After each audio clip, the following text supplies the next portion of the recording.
ছিলেন তারপরে কবির কিশোর মনির গভীরে মন্দলানি ভাষাটি ছিল তার ব্রজবুলি। বোঝা না বোঝায় মিশা ধ্বনি তরঙ্গের ধারাপথে বয়স সন্ধি মগ্ন কবি তলিয়ে গেলেন টান ও নিবিড় রহস্য লোকে। জন্ম হল পদাবলীর নবল কিশোর কবি ভানু সিংহের। কিন্তু ভানু সিংহ কেবলই কি ধ্বনিসার, কেবল অর্থহীন তান? রবীন্দ্রনাথ বলেছেন, গাছের বীজের মধ্যে যে অঙ্কুর প্রচ্ছন্ন, মাটির নিচে যে রহস্য অনাবিষ্কৃত। তাই সেদিন তার মনকে টেনেছিল পদাবলীর পানে। পরজীবনের নিবিড় অনুভবে সে রহস্যের অর্থ কবি খুঁজে পেয়েছিলেন।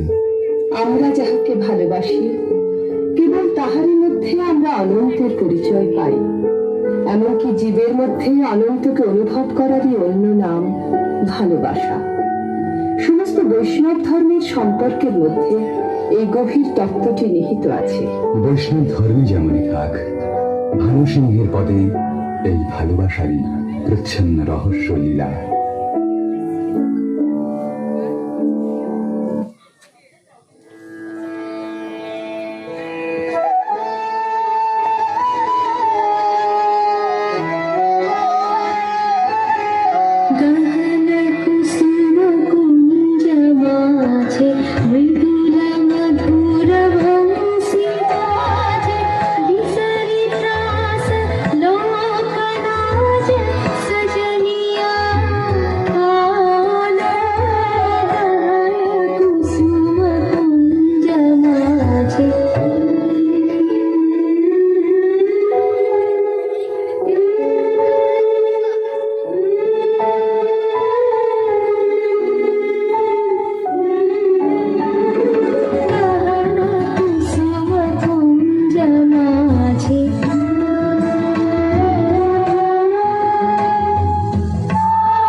মথুরাপুরীর প্রাচীরের তলে একদা ছিলেন সুপ্ত।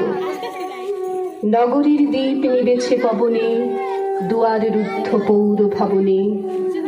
নিশীথের তারা শ্রাবণ গগনে, ঘন মেঘে অবলুপ্ত।